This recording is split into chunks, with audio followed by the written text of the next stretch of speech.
Stiff me on overtime? Cue the long, expensive revenge. This happened in the early 2000s when I joined a startup. We agreed on a salary and no paid overtime and an evaluation in 3 months, and then annually. Standard stuff mostly.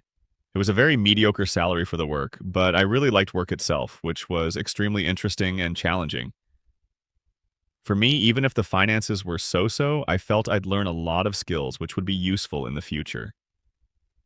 After 3 years and having 10 decent clients, and a bunch of clients trialing and money rolling in, the talk turned to back pay and paid overtime plus compensating for past overtime. At that point, around 50K in OT had been accrued, which is a lot. Legally, it couldn't be back pay, so the talk was always of a discretionary bonus.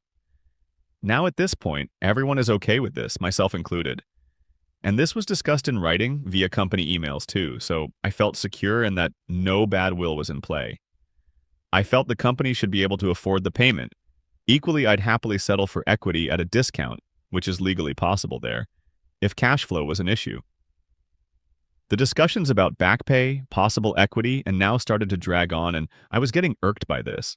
In the end, I was made an offer of equity, which meant the company valuation was far beyond anything reasonable, in the hundreds of millions, and I'd get a minuscule stake.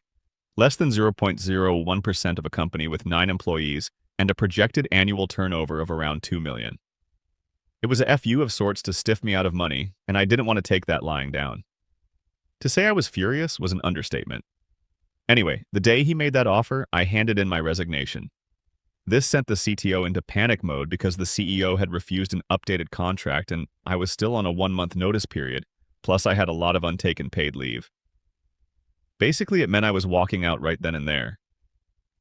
So, off I went that very same day, to the shock and surprise of everyone, I guess.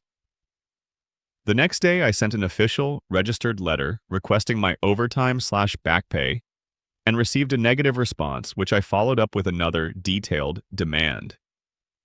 This was also rejected because the bonus was discretionary and there is no overtime.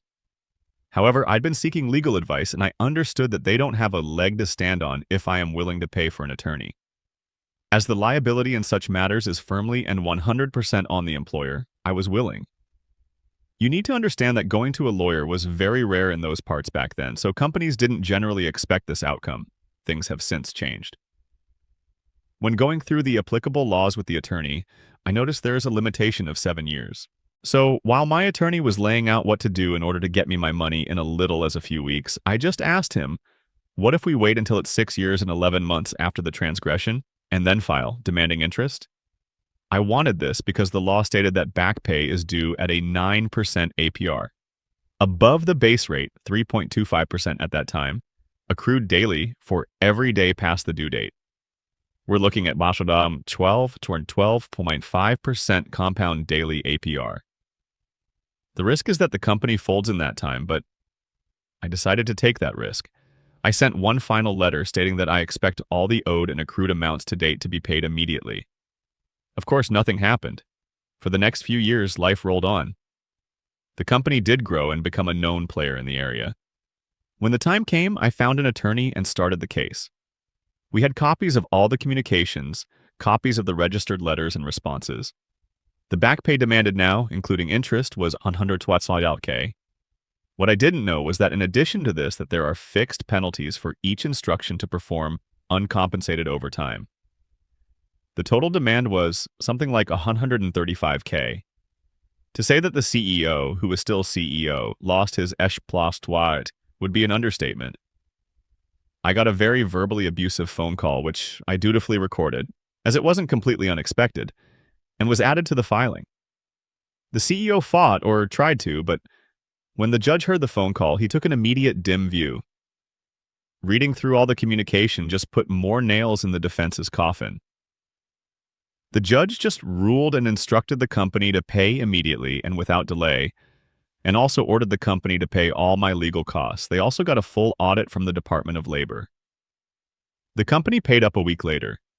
To add insult to injury, the evening of the court's decision, the CEO apparently got very drunk and crashed his car into another vehicle while drunk. He got a DUI conviction and lost his driving license for half a year, and his insurance refused to pay out for the damages to his vehicle, brand new Mercedes S-Class, as he was drunk. All in all, a glorious day.